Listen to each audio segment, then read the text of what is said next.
অতঃপর ভূমিকম্প তাদের পাকড়াও করল। সকালবেলা নিজ নিজ গৃহে সবাই উপুর হয়ে পড়ে রইল চিরতরে। হযরত সালেহ সেই ধ্বংসস্তূপ পেছনে ফেলে চলে গেলেন। একটি জাতি যারা নিজেদের শক্তির অহংকারে আল্লাহকে ভুলে গিয়েছিল। আজ ইতিহাসের পাতায় শুধু একটি সতর্ক বার্তা।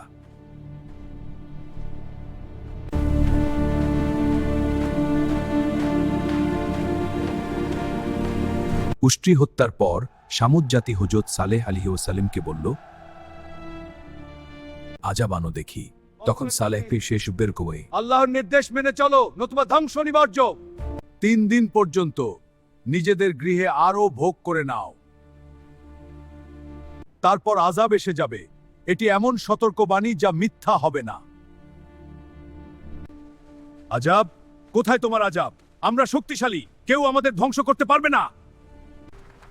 3 দিন পরে দেখা যাবে, তখন আমরাই তোমাকে শাস্তি দেব সালেহ।